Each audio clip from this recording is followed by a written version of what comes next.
వల్ల నేను బాగుపడ్డానండి. సో నాకు అనిపించింది పూర్వం రోజుల్లో ఈ ట్రైనర్స్ గ్రాండ్ పేరెంట్స్ ఉండేవారు.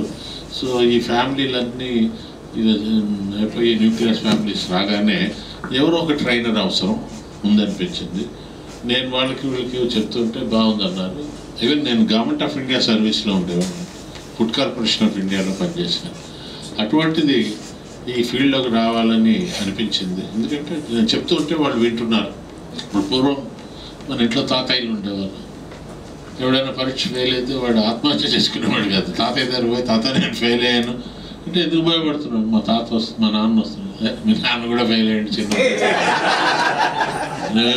చదువు మీ పైగా మీ ఫాదర్ 7th క్లాస్ ఫెయిల్ అయ్యాడు, నువ్వు 10th దాకా పాస్ అయ్యేదిరా, చదువుకో, సైకిల్ కొనిపెడతాను.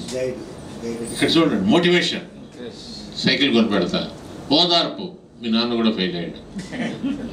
ఈ పని చేసేవాళ్ళు తక్కువైపోయారు. వచ్చి అప్పుడు పిహెచ్డి చేసి సైకాలజీలో at the age of 39 I did my PhD.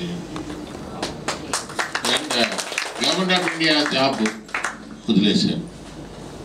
Pensions ఉంటాయి. ఇది రిస్క్ తీసుకున్నానండి, డెఫినెట్గా రిస్కే. బట్ సమాజంలో మీలాంటి మంచి వాళ్ళు కూడా ఉంటారు కదా, సో వాళ్ళు నన్ను చూసుకున్నాను.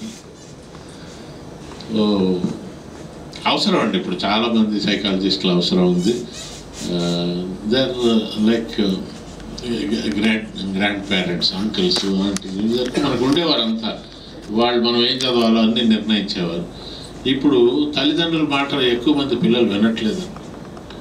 వాడికి ఆ సెల్ ఫోన్ అది లాక్కుంటే కోపం, ఆ అమ్మాయి ఏమో ఫేస్బుక్ అకౌంట్ చెప్పదేమో ఎవరికి. మా దగ్గరికి రోజు అవే కేసులు. వాళ్ళు లవ్ అఫైర్లో ఇరుక్కోవడం, బాయ్స్ చీట్ చేయడం. అందుకని